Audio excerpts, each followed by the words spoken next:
Selamat siang pemirsa, Seven News kembali lagi kepada Anda dengan berita terkini dan teraktual. Bersama saya, Catherine Yolanda. Inilah Seven News selengkapnya. Ketua DPP Bidang Hukum Partai Golkar, Adis Kadir, mengumumkan pengunduran diri Aziz Samsudin sebagai Wakil Ketua DPR RI periode 2019-2024. Aziz Samsudin sendiri telah secara otomatis dinonaktifkan dari posisinya sebagai kader Golkar berdasarkan ketentuan anggaran rumah tangga Partai Golkar pasal 47 ayat 2. Sebelumnya, nama Aziz Samsudin juga pernah terseret dalam beberapa kasus korupsi lain.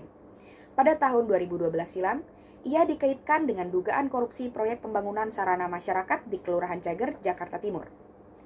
Aziz Samsudin kembali disebut dalam kasus korupsi pengadaan simulator SIM tahun 2013. Terakhir, tahun 2020 kemarin, perkara status red notice terpidana korupsi Cesi Bank Bali Joko Chandra juga turut dikaitkan dengan sang mantan wakil ketua DPR. Polemik ini tentu tak luput dari mata masyarakat.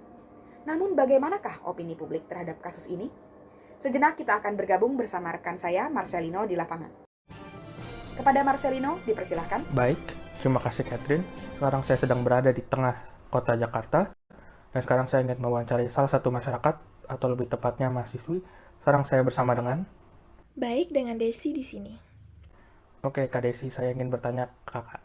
Menurut Kakak, sebagai masyarakat, apa pandangan Kakak mengenai kasus korupsi yang dilakukan oleh Wakil Ketua DPR, Aziz Samsudin? Baik, pandangan saya sendiri sebagai mahasiswa mengenai kasus ini adalah bagaimana sistem hukum di Indonesia yang timpang sebelah, dalam artian tumpul ke atas dan runcing ke bawah, sehingga hukum di sini hanya memberikan hukuman yang sangat berat kepada masyarakat daripada pejabat-pejabat tinggi, sehingga dapat kami lihat bagaimana hukum yang ringan yang diberikan kepada yang terhormat Aziz ini tidak sepadan dengan hasil korupsi yang dibuatnya, dengan anggota-anggota lembaga pemerintah yang terlibat juga dalam kasus Aziz ini, sehingga membuat hilangnya kepercayaan masyarakat, kepercayaan kami akan keadilan di Indonesia. Aziz Samsudin dianggap bersalah dan mendapatkan hukuman paling singkat 1 tahun dan paling lama 5 tahun dan atau pidana denda paling sedikit 50 juta dan paling banyak 250 juta. Menurut tanggapan Kakak mengenai hukum yang dijatuhkan ini, apakah sudah adil? Baik, tanggapan saya, hukum yang dijatuhkan kepada Aziz belum sampai ke ranah yang adil ya, karena baik dari masa hukuman yang dapat dikatakan singkat dan juga dengan jumlah denda yang sangat sedikit dibandingkan dengan jumlah uang yang telah dikorupsikan. Hal itu pun tidak dapat mengembalikan uang rakyat yang rakyat berikan untuk pembangunan negara. Oke, kalau belum adil, menurut Kakak kalau begitu apa hukuman yang tepat dan adil bagi para koruptor ini supaya mereka jera menurut Kakak? Saya sebagai mahasiswa ingin adanya penegakan UU Tipikor yang menjamin akan hak hukum dalam memberikan perlindungan terhadap hak-hak sosial dan ekonomi masyarakat, serta perlakuan adil dalam memberantas tindakan pidana korupsi. Terutama kami tekankan pada pasal 3 UU Tipikor, di mana kami ingin adanya penambahan denda yang dapat menggantikan uang rakyat yang sudah dikorupsikan, dan juga penjara seumur hidup bagi para pelaku korupsi. Saya sebagai perwakilan dari Forum Politik HI meminta adanya keadilan dan hukum yang tegas bagi pelaku-pelaku korupsi disertakan dengan seleksi yang tegas bagi para anggota-anggota dalam setiap lembaga pemerintahan. Keadilan yang kami inginkan adalah keadilan yang menyeluruh tanpa melihat golongan dan level yang ada. Baik, terima kasih Kak Desi atas kesempatannya. Semoga negara kita bisa maju dan terbebas dari para koruptor. Saya kembali lagi ke rekan saya di studio, Catherine. Baik, terima kasih Marcelino. Ya, seperti yang baru saja kita saksikan, nampaknya opini publik terhadap kasus ini cukup kritis. Apalagi mengingat histori Aziz Samsudin dalam meloloskan diri dari jerat hukum. Jika tadi kita telah mendengar pendapat masyarakat awam, bagaimanakah pandangan para ahli dalam kasus ini? Bersama saya telah hadir lewat sambungan Zoom, pengamat politik Jessica Marvella Irianto.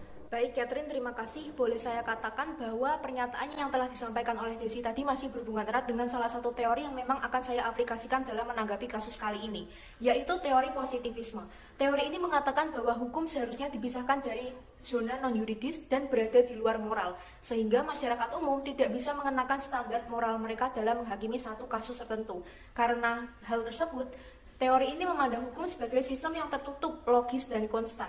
Atau dalam bahasa yang lebih sederhana, segala tindak kejahatan dalam satu klasifikasi tertentu harus dihukum secara seadil-adilnya menurut peraturan dan undang-undang yang berlaku, dengan mengesampingkan segala unsur yang berada di luar hukum maupun besar kecil tindak kejahatan yang dilakukan. Apabila kita kenakan dalam kasus Aziz Samsudin, ia termasuk dalam klasifikasi pencurian, namun bukan hanya itu saja, ia juga terlibat gratifikasi, menerima suap, dan berlaku sebagai orang ketiga yang mengambil peran dalam membantu aksi licik rekan kerjanya untuk turut menggerogoti pemerintahan dari dalam. Oleh karena itu, Aziz dijatuhi 3 pasal berlapis dan tersangka juga dinonaktifkan sebagai wakil ketua Partai Golkar menurut pasal 9 Anggaran Rumah Tangga Partai Golkar. Namun sebenarnya pada awal kasus ini terungkap, seperti yang disampaikan oleh Koordinator Maki Bonyamin Saiman, Aziz bisa dijerat oleh 2 pasal lainnya, yaitu pasal 21 Undang-Undang Tipikor tentang menghalang-halangi penyidikan KPK dengan pidana maksimal 12 tahun dan denda maksimal 600 juta. Dan juga pasal 15 yang mengatur tentang pemufakatan jahat, yang mana pidana dan denda yang disangsikan sama seperti pasal 5 Undang-Undang Tipikor. Kemudian ada pula seperti yang telah saya sampaikan tadi bahwa ada 3 pasal berlapis yang menjerat Aziz Syamsuddin, yaitu pasal 5 ayat 1A dan B yang mana menuntut pidana penjara paling lama 5 tahun dan denda paling banyak 250 juta. Lalu Undang-Undang pasal 13 Tipikor dengan pidana maksimal 3 tahun penjara dan denda maksimal 150 juta. Sampai saat ini kasus masih terus bergulir dan belum kunjung menemu titik terang. Menurut pandangan pribadi saya, kasus ini juga masih jauh dari kata keadilan. Sebab putusan akhir yang dijatuhkan terasa sangat ringan, padahal ada banyak pasal-pasal lain yang mengatur tentang gratifikasi dan tindak korupsi yang lebih memberatkan, seperti tadi yang telah dikatakan Desi mengenai Undang-Undang pasal 3 Tipikor dengan hukuman penjara maksimal 20 tahun dan denda maksimal 1 miliar. Menurut Anda sendiri, Bu Jessica, bagaimana sih keadilan yang cocok untuk kasus ini? Baik, menurut saya keadilan berlandaskan teori Aristoteles, salah satunya yaitu commutative justice, mengatakan bahwa keadilan seharusnya diberikan kepada setiap individu tanpa memandang jasa, level, golongan tertentu maupun hal lainnya. Oleh sebab itu, setiap individu bernilai sama di mata hukum. Namun masih tampak jelas dalam kasus ini bahwa lembaga hukum masih melibatkan agenda pribadi maupun kepentingan politik mereka masing-masing. Namun sayangnya, Bu Jessica, masih banyak yang merasa kalau belum ada keadilan yang tepat dalam penanganan kasus ini. Jika demikian, lantas apa fungsi hukum dalam kasus ini? Baik, dalam kasus ini hukum memiliki fungsi sosial kontrol yang mana berfungsi untuk mencegah dan mengatur manusia dalam melakukan tindak kejahatan yang sebenarnya secara naluriah mereka sudah tahu salah. Jadi, hukum diumpamakan seperti pagar yang membatasi perilaku manusia supaya tidak melewati batas moral dan norma yang ada. Baik, Bu Jessica, terima kasih atas kehadirannya. Pemirsa, informasi tadi sekaligus menutup perjumpaan kita pada 7 News siang ini. Saya, Catherine Yolanda, mewakili seluruh kru yang bertugas, pamit undur diri. Selamat siang dan sampai jumpa. Salam 7 News.